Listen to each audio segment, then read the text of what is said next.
Hello everyone. जहां हम अपने लास्ट लेक्चर में अपने इलेक्ट्रोकेमिस्ट्री पे डिस्कस कर रहे थे और इलेक्ट्रोकेमिस्ट्री में इलेक्ट्रोलाइटिक सेल्स क्या होती है उनके बारे में डिस्कस कर रहे थे कंप्लीटली। ठीक है, आज हम उसी में एक जो सबसे इंपॉर्टेंट टॉपिक है उसको आज हम डिस्कस करने वाले हैं, जो कि हमें ये बताएगा कि इलेक्ट्रोलिसिस प्रोसेस में कोई भी कंपोनेंट जो बन रहा है, क्योंकि हमने एक चीज देखी कि भाई इलेक्ट्रोलिसिस प्रोसेस क्या करती है, किसी भी इलेक्ट्रिकल एनर्जी को यूज करती है और वहां से हमें क्या मिलता है, केमिकल एनर्जी मिलती है। तो आज हम जो रीड करने वाले हैं वो सबसे इंपॉर्टेंट टॉपिक है जिसको हम पढ़ने वाले हैं, जिसको हम बोलते हैं फैराडेज लॉ। फैराडे के दो लॉज हैं, उनके बारे में हम डिस्कस करेंगे जो सबसे ज्यादा इंपॉर्टेंट है। किस तरीके से? फैराडे लॉ को पढ़ने से पहले हम एक बारी इलेक्ट्रोलाइटिक सेल्स के बारे में देख लेते हैं, या इलेक्ट्रोलिसिस होता है क्या उसके बारे में देखते हैं। ठीक है, इलेक्ट्रोलाइसिस इसका मतलब है मेरे पास में कोई भी इलेक्ट्रिकल एनर्जी जब हम प्रोवाइड करेंगे, मेरे पास में कोई भी एक कंटेनर है, इस कंटेनर में मेरे पास में कोई भी एक सॉल्यूशन भरा हुआ है। सॉल्यूशन का मतलब है मेरे पास आयंस है उसके। ठीक है, किसके? जैसे मान लो सपोज करो मेरे पास में NaCl ही है, NaCl है, वो मोल्टन स्टेट में होगा। इसका मतलब क्या है कि उसके ऊपर positive charge negative charge present है। मतलब मेरा कोई भी कंटेनर है उसमें मैंने आयंस डाल दिए। ठीक है, प्लस चार्ज और माइनस चार्ज का एक सॉल्यूशन डाल दिए। अब मैंने इसमें क्या किया कि मैंने इसमें इलेक्ट्रोड्स पुट डाउन कर दिए, इलेक्ट्रोड्स पुट कर दिए। अब इलेक्ट्रोड्स को मैंने ये जो इलेक्ट्रोड इसमें पुट किए हैं इनको मैं किसी भी एक बैटरी से कनेक्ट कर देता हूं। बैटरी से, बैटरी का मतलब क्या हो गया कि मुझे कोई भी करंट इसमें प्रोवाइड करवाना है। ठीक है, तो मतलब इसके ऊपर मेरे पास पॉजिटिव चार्ज, इसके ऊपर मेरे पास नेगेटिव चार्ज। अब पॉजिटिव नेगेटिव देखो, हमने जो पीछे पढ़ा है गैल्वेनिक सेल में वो हमने बिल्कुल अपोजिट चीज देखी है। इसमें सबसे ज्यादा कंफ्यूजन होता है। गैल्वेनिक सेल में हमने देखा कि जो पॉजिटिव चार्ज होता है मतलब कैटायन का मतलब कैथोड होता है, और जो नेगेटिव चार्ज होता है, नेगेटिव चार्ज इसका मतलब होता है मेरे पास एनायन और दैट इज एनोड। ऐसे याद रख सकते हैं। लेकिन जब हम इलेक्ट्रोलिसिस या इलेक्ट्रोलाइटिक सेल्स में बात करेंगे तो यही सिंबल जस्ट अपोजिट हो जाते हैं। और क्या कि जो पॉजिटिव चार्ज है वो तो एनोड कहलाता है और जो नेगेटिव टर्मिनल है वो मेरे पास में कैथोड कहलाता है। किस केस में? जब हम इलेक्ट्रोलिसिस पढ़ते हैं या हम इलेक्ट्रोलाइटिक सेल्स की बात करते हैं। बात क्लियर है? तो इसका मतलब ये हो गया कि मेरे पास यहां से पॉजिटिव चार्ज आ रहा है और यहां से नेगेटिव चार्ज आने लग रहा है। किस पे आ रहा है? मेरे सॉल्यूशन के इलेक्ट्रोड्स पे प्रेजेंट हो रहे हैं। बात क्लियर हो गई? इसका मतलब मेरे पास यहां पे जो चार्ज प्रेजेंट है वो चार्ज मेरा positive positive positive positive positive. Clear? इस वाले इलेक्ट्रोड पे that is negative charge, negative negative negative negative negative. ठीक है, अब एक चीज और पता है हमें कि भाई फोर्स ऑफ अट्रैक्शन किसके किसके बीच में होता है। ऐसा तो है नहीं प्लस चार्ज को अट्रैक्ट करेगा, वो तो आपस में रिपेल करते हैं। तो इसका मतलब मेरे पास में नेगेटिव चार्ज किधर जाएगा? जहां पे पॉजिटिव चार्ज होगा, और पॉजिटिव चार्ज कहां जाएगा? जहां पे नेगेटिव चार्ज होगा, मतलब अपोजिट डायरेक्शन में। जो आयंस है उनका मोमेंट किधर होगा? एक दूसरे के अपोजिट डायरेक्शन में। बात क्लियर है? अब अपोजिट डायरेक्शन में मेरे पास में आयन पड़े Cl माइनस Na पॉजिटिव। ये जो सोडियम पॉजिटिव चार्ज है ये क्या करेगा? ये देखेगा कि भाई नेगेटिव किस इलेक्ट्रोड पे है, तो नेगेटिव चार्ज है इस इलेक्ट्रोड पे, इस इलेक्ट्रोड पे। तो मेरे पास में ये जो नेगेटिव चार्ज है वो माइग्रेट करना, सॉरी जो सोडियम पॉजिटिव है वो माइग्रेट करना स्टार्ट करेगा इसकी तरफ, इस इलेक्ट्रोड पे। अब देखो ध्यान से, मेरे पास में जो सोडियम है इसने एक चार्ज एक्वायर कर रखा है। सोडियम पे एक चार्ज पॉजिटिव है। अब पॉजिटिव है तो ये क्या कोशिश करेगा? ये कोशिश करेगा कि भाई ये तो ऑलरेडी डेफिशिएंट है, और डेफिशिएंट है तो ये क्या करेगा कि भाई मुझे इलेक्ट्रॉन मिले, एक्सेप्ट करने की कोशिश करेगा। क्लियर है? जैसे इलेक्ट्रॉन एक्सेप्ट करेगा, इलेक्ट्रॉन एक्सेप्ट कहां से होगा? इस इलेक्ट्रोड से, यहां से। इलेक्ट्रॉन जैसे इसने एक्सेप्ट किया, एक्सेप्ट करते ही ये बना लेगा सोडियम, और क्या? सॉलिड। क्योंकि भाई मेटल बनने लग रहा है तो ऑब्वियस सी बात है ये जब सॉलिड बनेगा तो अब ऐसा तो है नहीं कि ये गिरने स्टार्ट हो जाएगा, ये क्या करेगा, इस इलेक्ट्रोड के ऊपर चिपकना स्टार्ट हो जाएगा, इसके ऊपर चिपकना स्टार्ट हो जाएगा यहां पे। बात क्लियर है? तो मेरे पास जैसे ये इस इलेक्ट्रोड पे चिपकेगा तो मतलब यहां पे इसकी क्वांटिटी बढ़नी स्टार्ट हो जाएगी, इंक्रीजेस। क्लियर? चलो, इसी के अलावा जब दूसरी साइड में हम देखते हैं तो मेरे पास में अब ऐसा तो है नहीं भाई अब ये सेल लगातार चलती रहेगी या कोई काम होता रहेगा, अब मेरे पास में यहां पे फ्री पड़े रहेंगे Cl-। अब Cl- क्या करेगा, Cl- पे तो ऑलरेडी नेगेटिव चार्ज है, मतलब इस पे तो ऑलरेडी एक इलेक्ट्रॉन प्रेजेंट है, और जब इस पे इलेक्ट्रॉन प्रेजेंट है तो ये क्या कोशिश करेगा कि भाई जो Cl है माइनस चार्ज, एक इलेक्ट्रॉन प्रेजेंट है तो ये कोशिश करेगा कि एक पॉजिटिव चार्ज एक्सेप्ट करे, पॉजिटिव चार्ज, क्योंकि इसका अट्रैक्शन किसके साथ होने वाला है, पॉजिटिव चार्ज के साथ में, और जब पॉजिटिव चार्ज के साथ होगा तो ये Cl प्रोड्यूस करेगा और इलेक्ट्रॉन एलिमिनेट कर देगा, इसमें से इलेक्ट्रॉन को निकाल देगा। बात क्लियर है? अब एक इलेक्ट्रॉन इसने एक्सेप्ट कर लिया, एक इलेक्ट्रॉन ये लूज कर रहे हैं, अब ये जो लूज करेगा अब Cl थोड़ी एग्जिस्ट करेगा, वो तो क्या एग्जिस्ट करेगा, Cl एक और Cl रेडिकल के साथ मिलेगा और Cl2 गैस प्रोड्यूस हो जाएगी, मतलब मेरे पास में यहां से क्या निकल जाएगा, Cl2 गैस एलिमिनेट हो जाएगी इस सॉल्यूशन में से। मेरे पास में हुआ क्या, यहां पे तो सोडियम डिपॉजिट हो गया, यहां पे तो सोडियम डिपॉजिट हो गया और यहां से Cl2 गैस एलिमिनेट हो गई। क्लियर? अब कितनी हुई ये गैस, कितनी निकलेगी यहां से कितनी अमाउंट में निकलना स्टार्ट होगी, यही चीज हमारे पास में फैराडेज लॉ बताते हैं। यहां से मेरे पास में भाई दो चीजें हो रही है, एक तो मेरे पास में अगर कोई सॉलिड बन रहा है, कोई सॉलिड बन रहा है मेटल का, तो वो सॉलिड होना स्टार्ट हो रहा है डिपॉजिट, वो तो डिपॉजिट हो रहा है। अगर कोई गैस बन रही है तो वो गैस तुरंत क्या करेगी, लिबरेट होना स्टार्ट होगी। भाई वो ऐसा तो है नहीं वो गैस है वो वही की वही रह जाएगी, भाई डिपॉजिट हो जाएगी, गैस है तो वो तुरंत एलिमिनेट होना स्टार्ट होगी कि भाई लिबरेट हो जाएगी वो तुरंत।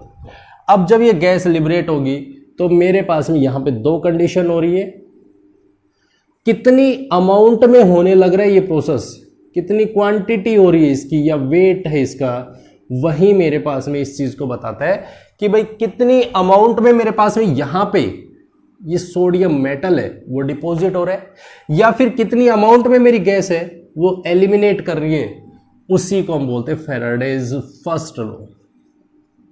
फर्स्ट लॉ अब ये किस किस चीज पे डिपेंड करते हैं, फैराडे का फर्स्ट लॉ किस किस चीज पे वेरी करते हैं। देखो अब ध्यान से एक चीज समझते हैं, अगर मान लो सपोज करो अब मेरे को इसमें एनोड और कैथोड डिसाइड करना है, ऑक्सीडेशन किस पे हो रहा है, रिडक्शन किस पे हो रहा है, तो हम बहुत आसानी से बता सकते हैं कि ऑक्सीडेशन होने के लिए हमेशा इलेक्ट्रॉन इधर निकलते हैं और रिडक्शन होने के लिए हमेशा इलेक्ट्रॉन्स रिएक्टेंट साइड में निकलते हैं। जिस पे ऐसी प्रोसेस हो रही है हम उसी में कह देंगे कि भाई मेरे कौन से पे ऑक्सीडेशन है, किस पे रिडक्शन है, तो ये प्रोसेस कैसी, रिडक्शन, रिडक्शन प्रोसेस है। ये प्रोसेस कैसी, that is oxidation, that is oxidation process. तो दोनों चीजें हैं, ये मेरी रिडक्शन प्रोसेस, ये मेरी ऑक्सीडेशन प्रोसेस। चलो ठीक है, अब मेरे पास एक चीज है जो यहां पे एक चीज निकलने लग रही है, वो इलेक्ट्रॉन से एलिमिनेट हो रहे हैं, इलेक्ट्रॉन। क्लियर है? मेरे पास यहां पे एलिमिनेशन हो रहा है वो इलेक्ट्रॉन्स का हो रहा है। इलेक्ट्रॉन क्या जनरेट करेंगे, चार्ज, और चार्ज से हमारे पास क्या बनेगा, करंट। मतलब मेरे पास में एक चीज है, यहां पे मैं इसको साफ कर रहा हूं, अगर कितनी क्वांटिटी में हम जो भी रिएक्शन कर रहे हैं, जो भी हम कंपोनेंट फॉर्मेशन करने लग रहे हैं, वो कितना बनेगा, वो मेरे पास दो चीजों पे डिपेंड करेगा।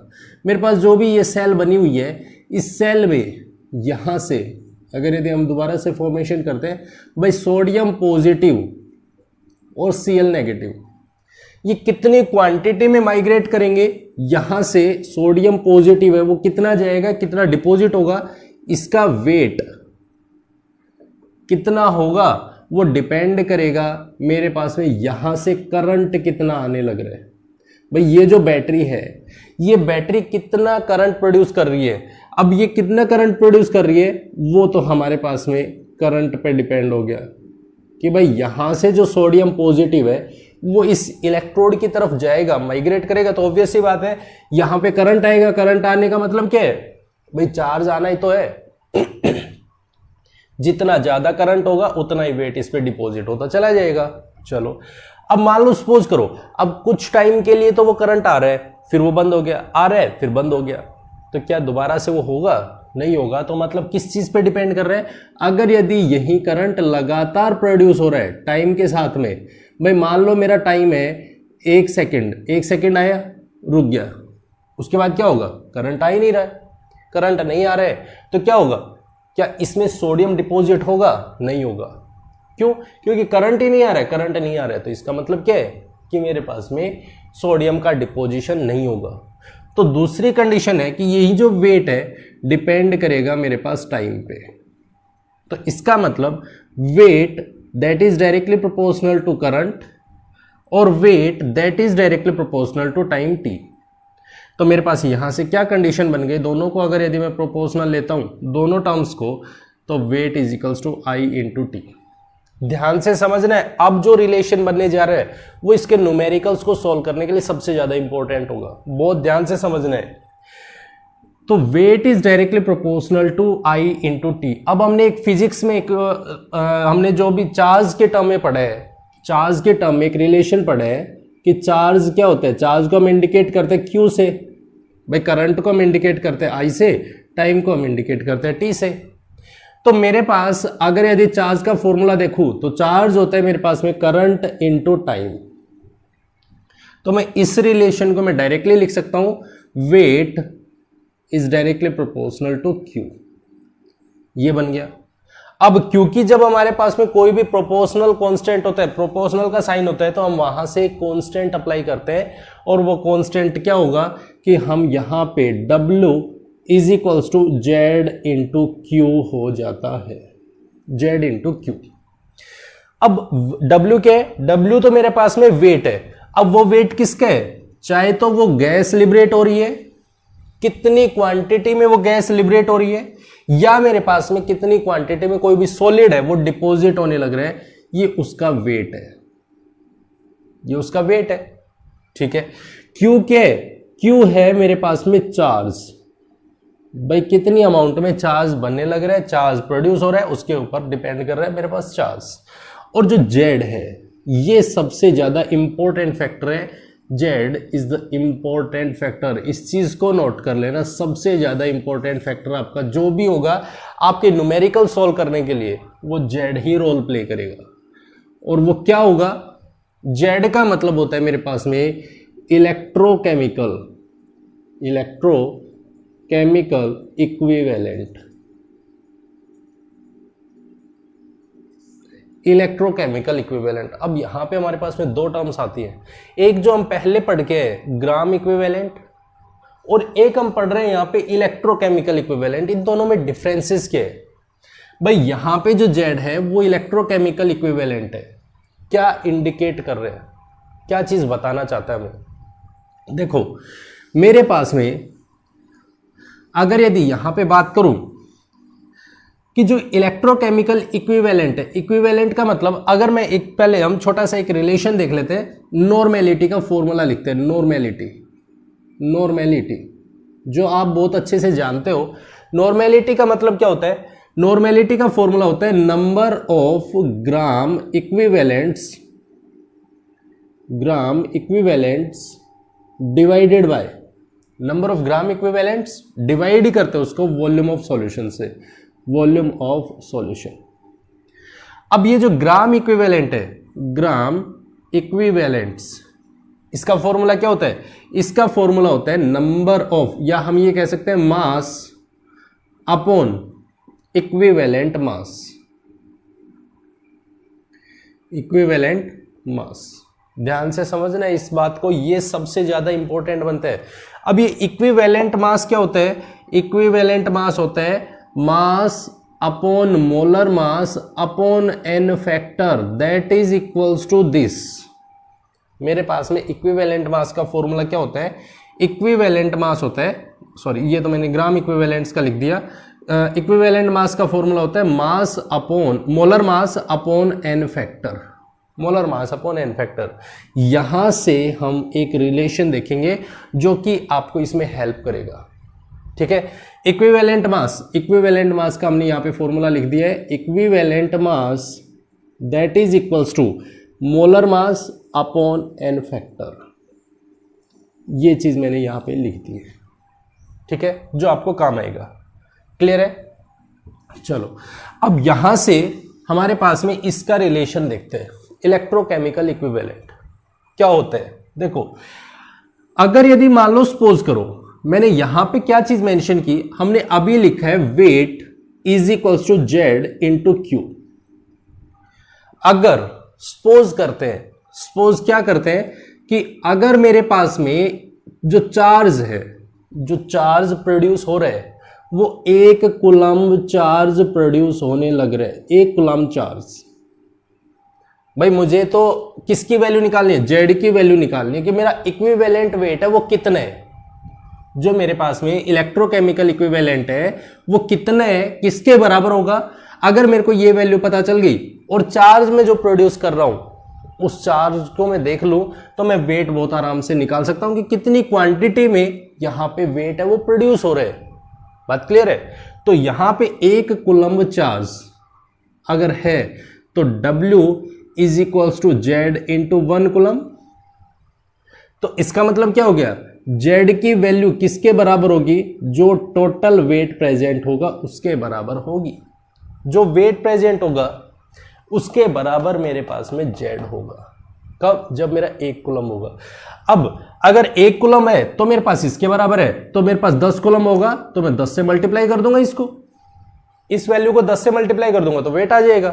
बात क्लियर है? तो मुझे किसी भी तरीके से 1 कूलम्ब चार्ज पे वैल्यू निकालनी है, 1 कूलम्ब चार्ज पे। चलो इस चीज को आइडेंटिफाई करने की कोशिश करते हैं। ध्यान से समझना है, ये जो रिलेशन आएगा सबसे ज्यादा हेल्पफुल होगा आपके न्यूमेरिकल्स को सॉल्व करने के लिए। क्लियर है? किस तरीके से इसके न्यूमेरिकल सॉल्व होते हैं वो यहां से ही लिबरेट होगा। बहुत ध्यान से समझना है इस चीज को। अगर मान लो सपोज करो क्या कि पहली चीज मेरे पास में है कि एक इलेक्ट्रॉन, भाई हमारे पास में तो क्या हो रहा है, या तो यहां से इलेक्ट्रॉन निकल रहे हैं या फिर वो इलेक्ट्रॉन ऐड हो रहे हैं, या तो इलेक्ट्रॉन एलिमिनेट हो रहे हैं या फिर ऐड हो रहे हैं, दो ही काम हो रहे हैं। बात किस पे हो रही है, इलेक्ट्रॉन के ऊपर हो रही है। अगर हम इलेक्ट्रॉन के ऊपर चार्ज देखते हैं, एक इलेक्ट्रॉन पे चार्ज कितना होता है, इलेक्ट्रॉन पे चार्ज कितना होता है, इलेक्ट्रॉन के ऊपर चार्ज होता है 1.602 इंटू 10⁻⁻⁻19 कूलम्ब, ये चार्ज होता है। चलो अब एक चीज समझते हैं। देखो मान लो सपोज करो मेरे पास में यहां पे सोडियम है, पॉजिटिव चार्ज, सोडियम प्रोड्यूस करने लग रहे और मेरे पास एक इलेक्ट्रॉन निकल रहे। हमने लास्ट क्लास में 11th में हमने सीखा कि जो स्टोइचियोमेट्रिक कोफिशिएंट्स होते हैं उनको हम मोल्स के टर्म में इंडिकेट करते हैं कि भाई मेरे पास में 1 मोल इलेक्ट्रॉन प्रोड्यूस हुआ है 1 मोल सोडियम पॉजिटिव के रिएक्ट करने से, तो हमारे पास में 1 मोल सोडियम बना है। हमने ये चीज पीछे पढ़ी है कि भाई हम जो स्टोइचियोमेट्रिक कोफिशिएंट्स होते हैं उनको हम मोल्स के टर्म में इंडिकेट करते हैं। अगर मेरे पास 1 इलेक्ट्रॉन पे चार्ज इतना है तो 1 मोल बराबर होता है वो 6.022 10⁻23 के बराबर होता है। तो मेरे पास में 1 मोल इलेक्ट्रॉन्स पे, भाई 1 मोल इलेक्ट्रॉन, अगर 1 इलेक्ट्रॉन पे चार्ज इतना है तो 1 मोल इलेक्ट्रॉन पे चार्ज कितना होगा, वो होगा 1.602 10⁻⁻19 into 6.022 10⁻23, that is equals to किसके बराबर, 96468 समथिंग कोई वैल्यू आती है जिसको हम मेंशन करते हैं 96500 कूलम्ब्स के बराबर। क्लियर है? मेरे पास में यहां से वैल्यू आती है जिसको हम बोलते हैं 96500, और जो 96500 है इसको हम फैराडे के बराबर मान लेते हैं कि भाई ये जो फैराडे है एक फेराडे, जिसको हम एक फेराडे बोल रहे हैं, वो है 96,500 कूलम्स के बराबर, 96,500 कूलम्स के बराबर। एक इलेक्ट्रॉन का वेट, जो एक मोल इलेक्ट्रॉन है उसमें इतने फेराडे चार्ज होगा, इतने कूलम्स चार्ज होगा। क्लियर है? जैसे अगर मैं इसी चीज को और देखूं, मान लो सपोज करो यहां पे भाई एक इलेक्ट्रॉन पे चार्ज, जैसे मान लो मैंने इसमें पूछ लिया magnesium 2 positive plus 2 electrons gives magnesium, ये है, इसके ऊपर पूछ लिया जाए तो चलो देखते हैं कि मेरे पास में मैग्नीशियम एक इलेक्ट्रॉन पे 1 मोल, अब यहां पे कितने, ये है 2 मोल और 1 मोल प्रोड्यूस हो रहा है, तो कितने मोल इलेक्ट्रॉन प्रेजेंट है, इसमें 2 मोल इलेक्ट्रॉन है। 1 मोल इलेक्ट्रॉन पे कितना चार्ज है, दैट इज 96,500, दैट इज 96,500। और मेरे पास में कितने मोल इलेक्ट्रॉन है, तो 2 मोल इलेक्ट्रॉन्स प्रेजेंट हैं, तो मेरे पास कितना होगा 2 इंटू 96,500, 96,500 होगा। अगर मेरे पास में इसी की जगह पे मैंने यहां पे लिख दिया aluminium 3 positive plus 3 electrons gives aluminium, ये दे दिया, तो यहां पे कितने इलेक्ट्रॉन्स हैं, कितने मोल इलेक्ट्रॉन है, दैट इज 3 मोल, तो मेरे पास में 3 मोल हो जाएगा और मेरे पास में 3 कूलम चार्ज आ जाएगा, 3 फेराडे कूलम चार्ज आ जाएगा। क्लियर हो गया? तो हमने सबसे पहला काम क्या किया है, वो ये चेक किया है कि चार्ज कितना होता है इलेक्ट्रॉन पे।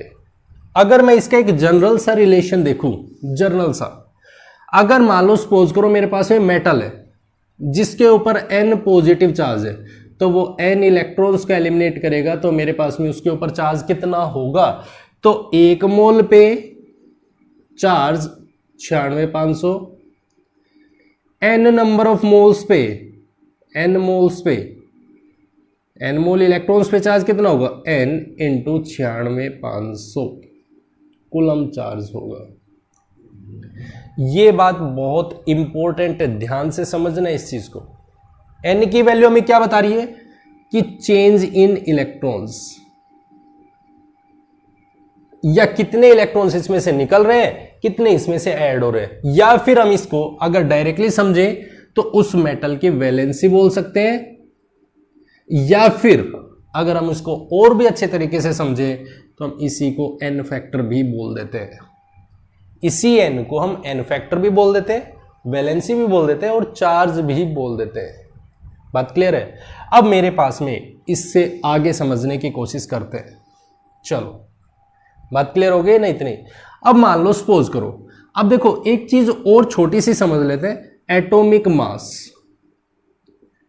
एटॉमिक मास, एटॉमिक मास का मतलब क्या होता है, अगर मैं इसकी कोई भी क्वांटिटी देखूं तो उसका मतलब है मेरे पास में, मान लो सपोज करो उसकी कोई भी वैल्यू m, और यूनिट क्या होती है, ग्राम पर मोल। इस बात को ध्यान से समझना है भाई। हम अगर यदि मार्केट में जा रहे हो तो मार्केट में जाके हम पूछते हैं किसी से कि भैया एक बात बताओ, ये 1 दर्जन केले क्या दिए, तो वो बोलते हैं 60 रुपए पर डजन, 60 रुपए पर डजन। इसका मतलब क्या हुआ, 1 दर्जन में 60 रुपए होगा, एक दर्जन का 60 रुपए होगा। बात क्लियर है? सिमिलर तरीके से हमारे पास यहां पे बोला है एटॉमिक मास। एटॉमिक मास का मतलब जो भी क्वांटिटी होगी इतने ग्राम पर मोल है, मतलब 1 मोल में मेरे पास में m ग्राम प्रेजेंट है, m ग्राम प्रेजेंट है। क्लियर? तो इसी चीज को हम यूज करते हैं और इसी चीज को यूज करके मेरे पास में यहां से हम इक्विवेलेंट वेट निकालने की कोशिश करते हैं, क्योंकि हमने क्या पढ़ा है, हमने पढ़ा है कि भाई W होगा वो Z इंटू Q के बराबर होगा, और अगर 1 कूलम चार्ज है तो वहां पे W किसके बराबर होगा, Z के बराबर होगा, Z के बराबर होगा। तो यहां पे आप पुट करते हैं, अगर मेरे पास में क्या 1 मोल इलेक्ट्रॉन है, 1 मोल इलेक्ट्रॉन है, मान लो सपोज करो अगर यदि मैं यहां पे ये बोलता हूं, सीधी सी बात अगर करें तो एटॉमिक मास, एक रिएक्शन लिख लेते हैं, sodium positive plus electron gives sodium solid. बहुत आराम से एक चीज समझने की कोशिश करते हैं।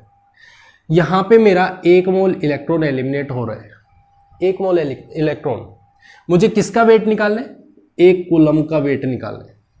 1 कूलम के लिए है मेरे पास कितना, 1 इलेक्ट्रॉन इंटू, क्योंकि n की वैल्यू क्या है, 1 इलेक्ट्रॉन, और मेरे पास में 96,500, क्योंकि हमने ये चीज तो अभी देखी है इतने कूलम प्रेजेंट होता है कितने वेट पे, उसका वेट कितना होता है। अगर मेरा इतना कूलम है तो कितना वेट होता है, क्योंकि 1 मोल की बात कर रहे हैं ना हम, 1 मोल इंटू 96,500 चार्ज प्रोड्यूस होता है 23 ग्राम पर मोल। मतलब मोल से मोल कैंसिल हो गए तो हम ये बात कह सकते हैं 23 ग्राम्स प्रेजेंट होते हैं। और 23 ग्राम क्या है भाई, सोडियम का मोलर मास ही तो है, सोडियम का मोलर मास है।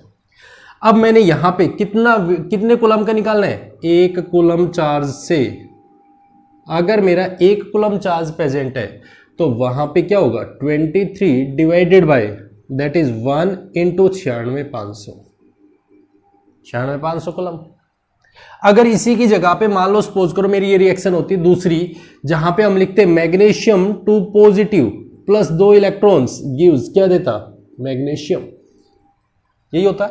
तो मेरे पास में यहां पे जब 2 मोल से कितने इलेक्ट्रॉन्स निकल रहे, कितने चार्ज होगा, टोटल चार्ज होगा मेरा 2 इलेक्ट्रॉन्स इंटू 96,500, तो वहां पे एटॉमिक मास कितना होता है, दैट इज 24, यही होता। तो 1 कूलम चार्ज से कितना बनेगा, that is 24 divided by 2 into 96,500। अगर इसी जगह पे तीसरी और रिएक्शन लिख लेते हैं कोई, aluminium 3 positive plus 3 electrons gives aluminium, तो यहां पे क्या होगा भाई 3 इलेक्ट्रॉन गुणा 96,500 कूलम, तो टोटल चार्ज कितने हैं, वो तो 3 इलेक्ट्रॉन n इंटू 96,500, तो मेरे पास में ये हो गया एल्यूमिनियम, ये हो गया। तो यहां पे 1 कूलम चार्ज के लिए that is aluminium that is 27 divided by 3, 96,500। बात क्लियर हो रही है। और अगर यदि अब ये बात समझ में आ गई तो अब आप बहुत अच्छे से समझ सकते हो कि मेरा कोई भी मेटल है जिसके ऊपर n पॉजिटिव चार्ज है, जिसके पास में अगर उसने इलेक्ट्रॉन्स एलिमिनेट कर दिए n, तो वो प्रोड्यूस कर रहा है मेरा m। बात क्लियर हो गई। ये मेरी कोई भी रिएक्शन है, इसने जो एलिमिनेट किए वो n इलेक्ट्रॉन्स को एक्सेप्ट किए, तो मतलब मेरा n इलेक्ट्रॉन्स, और इस पे चार्ज कितना, इस पे चार्ज कितना, दैट इज 96,500। इतना मेरा टोटल चार्ज है, इतने कूलम टोटल चार्ज है, ये प्रोड्यूस कर रहा है मेरा m ग्राम, क्योंकि इस m का मान लो सपोज करो इसका कोई भी एटॉमिक मास है वो m है। तो मेरा 1 कूलम चार्ज का कितना वेट आएगा, that is m upon n into f, मैं ऐसा लिख सकता हूं। और अगर यदि मैं इसको जनरल सी भाषा में अगर लिखूं तो मेरे पास जो z की वैल्यू आएगी वो क्या आएगी, that is molar mass upon n factor into Faraday's law, Faraday's constant, that is 96,500। बात क्लियर है। मेरे पास में ये आ गया, किसके बराबर आया है, जो मेरे पास में z की वैल्यू आई है वो वेट के बराबर आई है, z की वैल्यू, इतनी वैल्यू मेरी z आ गई। इसी चीज को हम उठाते हैं और इसको फॉर्मूले में पुट डाउन कर देते हैं, पुट करते हैं तो मेरे पास क्या आएगा, दैट इज वेट, क्योंकि अब मेरे पास में चार्ज 1 कूलम लेके चल रहे हैं, अभी तक हम क्या लेके चल रहे थे 1 कूलम चार्ज के लिए, अब मेरे पास में अलग चार्ज हुआ तो मेरे पास में वेट किसके बराबर होगा, that is molar mass upon n factor into Faraday constant into charge. और चार्ज को हम क्या लिखते हैं, weight is equals to molar mass upon n factor into Faraday constant into I into T. मेरे पास एक ये रिलेशन बन गया जिसको हम बोलते हैं फैराडेज का फर्स्ट लॉ, जहां से हमें कोई इंडिकेशन मिलता है कि हम कितनी क्वांटिटी में वो सब्सटेंस प्रोड्यूस हो रहे हैं। अगर यदि मैं इसी चीज को ध्यान से देखूं, इस फॉर्मूले को, और मैं इससे रिलेट करने की कोशिश करूं इक्विवेलेंट मास से, तो मेरे पास क्या बन के आएगा, molar mass upon n factor that is equals to equivalent mass. तो weight is equals to equivalent weight, जिसको हम ई से इंडिकेट कर रहे हैं, divided by f into 96,500 sorry into I into T. तो मेरे पास में equivalent weight upon Faraday constant into I into T.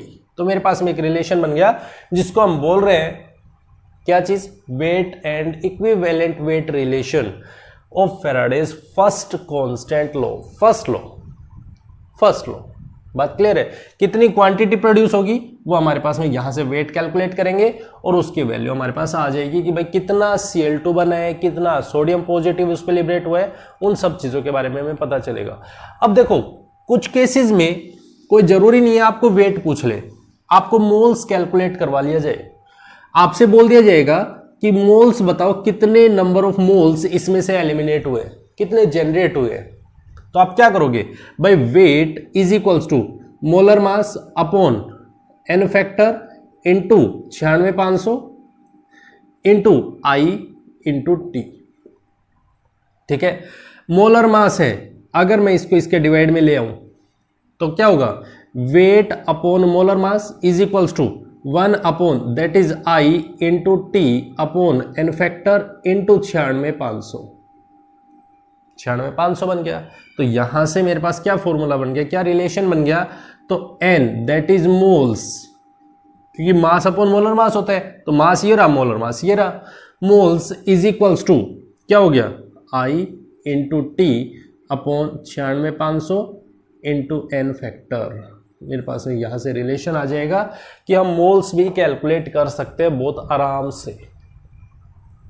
Clear हो गया, एकदम बात क्लियर है, कोई डाउट नहीं होना चाहिए। एक एक फॉर्मूला, क्योंकि सबसे ज्यादा इंपॉर्टेंट बनता है, सबसे ज्यादा इंपॉर्टेंट, बहुत आराम से समझाने की कोशिश की, बिल्कुल भी कंफ्यूजन नहीं होना चाहिए। क्लियर, चलो एक इसका न्यूमेरिकल कर लेते हैं कि हम किस तरीके से इसके क्वेश्चंस पे अप्लाई करेंगे, किस तरीके से इनको सोल्व करेंगे।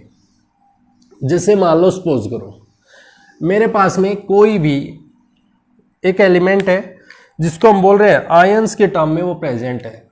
मेरे पास कोई एक कंपाउंड है, कोई भी एक कंपोनेंट है, जैसे मैं कैल्शियम सल्फेट ही है, जिसके ऊपर रिएक्शन हो रही है, वो रिएक्शन हो रही है कैल्शियम 2 पॉजिटिव 2 इलेक्ट्रॉन्स एलिमिनेट कर रहे हैं और कैल्शियम बना रहे हैं। ठीक है, चलो ये कह रहे हैं कि भाई ये 40 ग्राम इसका वेट प्रोड्यूस हो रहा है, 40 ग्राम इसका वेट प्रोड्यूस हो रहा है। तो आइडेंटिफाई करना है हमने, आइडेंटिफाई करना है क्या चीज, कि इसमें से कितने कूलम चार्ज प्रोड्यूस हुआ, चार्ज कितना बनेगा, चार्ज निकालना है। चलो निकालते हैं। हमने क्या रिलेशन देखा है, एक फॉर्मूला याद रखना है, बस आपको सिर्फ और सिर्फ ये याद रखना है, W equals to weight is equals to molar mass upon n factor into F that is 96,500 into I that is current into T. क्या मेरे पास में करंट दे रखा है, नहीं दे रखा है। क्या मेरे पास टाइम दे रखा है, नहीं दे रखा है। मुझे किस टर्म में निकालना है, कूलम्स के टर्म में निकालना है, कूलम्स के टर्म में। तो कूलम के टर्म में निकालना है, जहां पे मेरे को चार्ज पूछे है, निकालते हैं। वेट, वेट कितना दे रखा है, that is 40 gram is equals to molar mass calcium का होता है 40, कितने इलेक्ट्रॉन्स निकल रहे हैं, दैट इज 2, एफ की वैल्यू 96,500 इंटू कूलम। सॉल्व करेंगे तो आंसर आ जाएगा 40 to 40 कैंसिल, तो Q is equals to that is 2 into 96,500, इतने कूलम्स हमारे पास में चार्ज यहां से प्रोड्यूस हो जाएगा। अगर मान लो सपोज करो यहीं पे एक और छोटा सा स्टेटमेंट और ऐड कर देता, वो ये कि जहां पे टाइम है वो 2 मिनट है। अब बताओ, इसको आइडेंटिफाई करो कि इसमें कितना करंट प्रोड्यूस हो रहा है, करंट तो बिल्कुल बता देंगे। Q is equals to I into T होते हैं। हमें 1 मिनट, मिनट्स को आप डायरेक्टली नहीं लिख सकते हो, इसको सेकंड में कन्वर्ट करो और सेकंड में ध्यान देना है करंट की यूनिट एम्पेयर होनी चाहिए और मेरे पास टाइम की यूनिट सेकंड होनी चाहिए, और Q की वैल्यू, चार्ज की वैल्यू कूलम में होनी चाहिए। अगर किलो कूलम दे रखा है या फिर अलग यूनिट दे रखी है तो उसे आप कन्वर्ट करोगे, Q को कूलम में, I को एम्पेयर में, T को सेकंड में होना चाहिए, मेंशन होनी चाहिए। बात क्लियर है? तो उसके बेसिस पे हम यहां से करंट को निकाल सकते हैं कि कितनी अमाउंट में करंट प्रोड्यूस हो रहे हैं। बात क्लियर हो गई? इतनी बात क्लियर है? तो ये हमारे पास में फर्स्ट लॉ ऑफ फैराडे जो एक्सप्लेन करता है कि मेरे पास में कितनी क्वांटिटी यहां पे प्रोड्यूस हो रही है। चलो बहुत अच्छी बात है, हमने ये चीज इसको देखा, इसमें हमने देखा कि अगर मेरे पास में एक ही कंटेनर है और उसमें एक ही कंपोनेंट है, चलो बहुत अच्छा है। लेकिन अब कई बार क्या होता है कि डाउट आ जाता है कि भाई हमारे पास में कोई जरूरी नहीं है हम एक ही कंटेनर ले। मान लो सपोज करो मेरे पास में हम 2 कंटेनर ले लेते हैं, क्योंकि अब जब एक्सपेरिमेंट कर रहे हैं तो डिफरेंट डिफरेंट करते हैं। मेरे पास में एक कंटेनर ले लिया और एक दूसरा कंटेनर ले लिया। अब उसमें यह बोल दिया कि मान लो सपोज करो इसमें मेरे पास में डिफरेंट इलेक्ट्रोलाइट है, इसमें इलेक्ट्रोलाइट मान लो मेरे पास में Mx है और दूसरे में मेरे पास में इलेक्ट्रॉन है, इसका नाम लिख लेते हैं कॉपर सल्फेट है, और दूसरे में मेरे पास में सिल्वर नाइट्रेट है, सिल्वर नाइट्रेट है। अगर इन दोनों को एक किसी बैटरी से पैरेलली कनेक्ट कर दिया जाए, सीरीज में कनेक्ट कर दे और दोनों को आपस में कनेक्ट कर देते हैं, मतलब इसमें बैटरी लगी हुई है और दोनों को सेम से कनेक्टेड कर दिया। अब इन दोनों में अगर अमाउंट ऑफ चार्ज, जो चार्ज है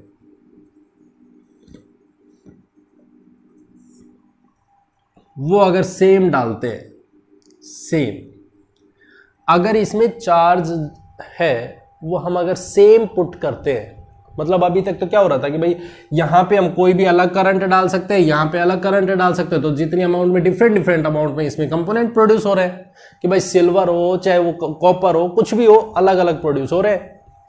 अगर यदि हम इसमें सेम चार्ज प्रोड्यूस कर दें तो फिर मेरे पास में क्या बनेगा, क्या निकल के आएगा?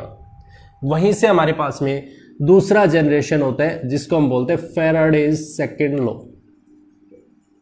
Faraday second law.